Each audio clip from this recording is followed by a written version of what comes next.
Another king of the ocean is the manta ray. A manta ray is about 26 feet long and weighs up to 3,000 pounds. Like the humpback whale, it eats small plankton.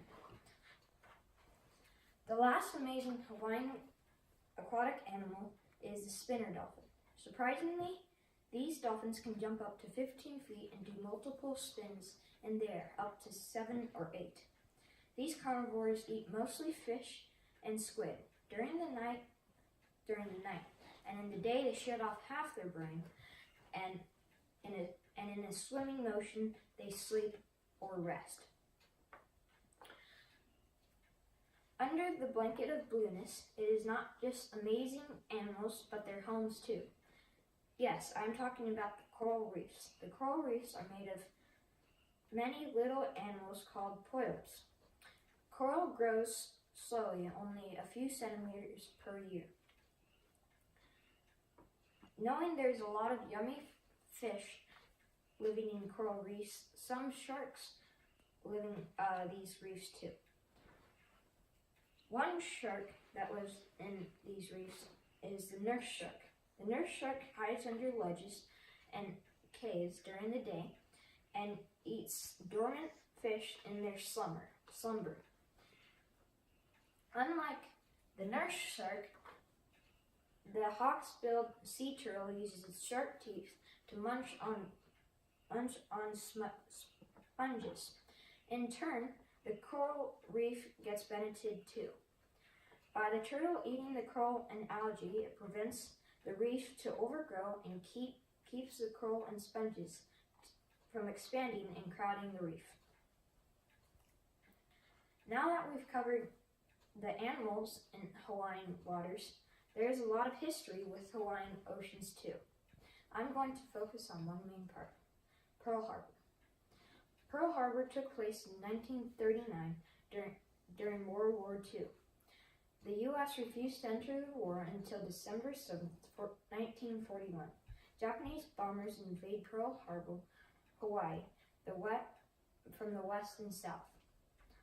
That beautiful December day, the first wave of Japanese aircraft used torpedo bombers because they are slow and vulnerable and usually used for surprise attack on main ships and anchor.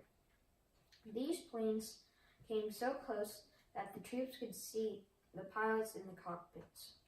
The troops on USS Pennsylvania regained their composure and navigated a large dock crane to show the gunner where the next attack was going to come from. A dive bomb attack came to disable Pennsylvania, but most of the planes broke off to hit USS Nevada. They succeeded in hitting Nevada but missed Pennsylvania. The strike on Nevada could have been catastrophic, but it was minimal since the explosives ran out and the crew was reloading them. But bad enough that USS Nevada was forced out of the fight. Through the fight, USS Pennsylvania struck down 2 to 6 aircrafts. During the commotion, USS Arizona got hit by one of the last waves in the Japanese attack. This was a major disappointment for America because the ships represented states and they all represented the United States of America, which thus forced U.S. President Teddy Roosevelt to declare war on Japan. The first attack from the U.S. was from the Doolittle Raiders, who flew off 16 B-25 bombers of carriers, which has never been attempted before. Attacking from the east dropped bombs, but made a minor impact on Japan, but sparked hope for the Americans. The U.S. let loose one uranium gun-type bomb named the Little Boy and a plutonium impulse bomb named the Fat Man on Japan. And finally, after 2 devastating hits on Japan, they surrendered on September 2nd, 1945. The Hawaiian waters, from its majestic creatures and homes to its part in war, stands out as one of the most remembered oceans. In this paper, I have only covered a few things that you can see, do, and remember about one of the most beautiful oceans in the world. Many people take these seas for granted and pay no attention to the beauty hidden under that blue blanket.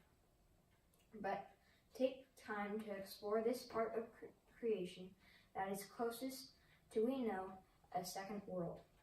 And when you do explore these extraordinary things that are right at your fingertips, the only thing that you can possibly think of who created this second world is God. Thanks for listening.